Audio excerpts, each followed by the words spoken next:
Today, we will discuss in detail verse 4 of Sarga 1, Sutra Patanika Varnanam, from the Yoga Vashistha Maharamayana. Welcome, seeker of truth, to this explainer. If you've never read the Yoga Vashistha before, you are in exactly the right place. Think of this as a journey we're taking together, stepping into a vast ocean of ancient wisdom. We're starting right at the very beginning of spiritual inquiry, laying a foundation that's literally going to transform how you view your own mind. To prepare your mind for this wisdom, let's quickly outline a roadmap for today. We'll start with the original Sanskrit verse, then break down its literal meaning. From there, we'll dive into the deep philosophical interpretation, connect it with modern science and psychology, pull out some practical daily life lessons, and finally, wrap it all up with the core essence. Let's get right into it. All right, part 1, the original Sanskrit verse. Take a look at this. This is where the sacred narrative of spiritual inquiry truly kicks off. We aren't just looking at old words here. We're literally connecting with centuries of human consciousness trying to understand itself. It's pretty amazing to see exactly where this timeless lineage of wisdom begins. Listen to how beautiful the vibrations of the original Sanskrit sound.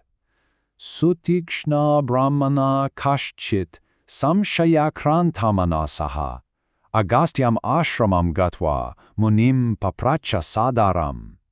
Basically, this introduces us to a seeker named Sutikshna.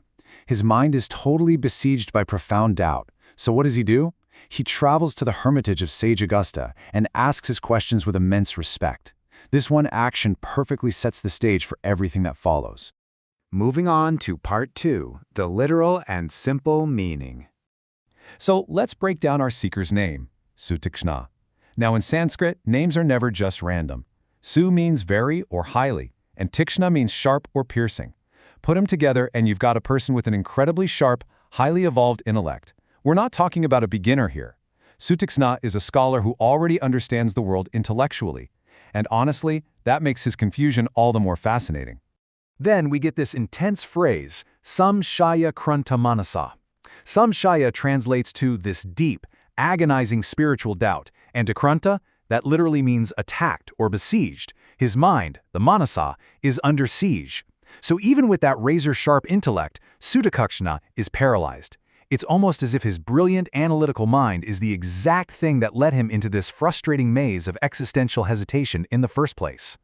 Realizing he's completely stuck, he actively seeks out the ashrama of sage Augusta. And again, the name is deeply symbolic. Augusta implies someone who can literally move or subdue mountains. In our story, he's the ultimate dispeller of inner darkness.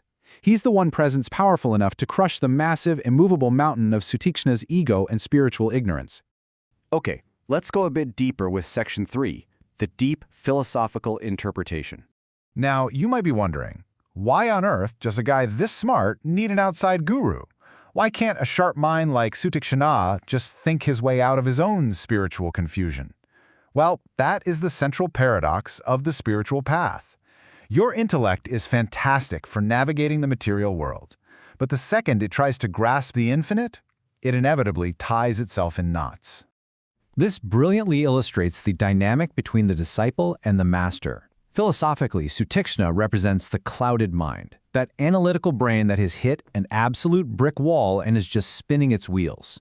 Agastya, on the other hand, represents the illuminating intellect, or the guru principle.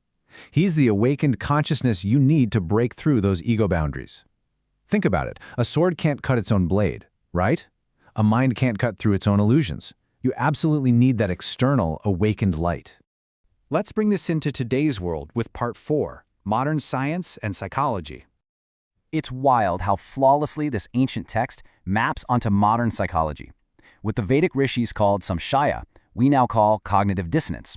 You know, it's that awful mental friction you feel when you hold completely conflicting beliefs at the same time. Sutikshna is feeling a massive disconnect between his intellectual book smarts and his actual lived spiritual reality. And that psychological distress, it drives this urgent human need to find a resolution. From a completely psychological angle, Sutikshna's journey to see Augusta highlights a massive truth about mental growth. You simply cannot solve a deep existential problem using the exact same level of consciousness that created it. When your subjective mind is compromised by intense anxiety or doubt, reaching out for objective clarity isn't a sign of weakness at all. Scientifically and psychologically, it's literally the smartest thing you can do. So how do we actually use this? Let's look at Section 5, Practical Daily Life Lessons. When you feel totally stuck in life, try following Sutikshna's logical, step-by-step playbook. Step 1. Acknowledge your doubt without ego. Just admit that your sharp intellect doesn't have all the answers. Step 2. Find an authentic guide. That could be a mentor, a therapist, or even a profound book.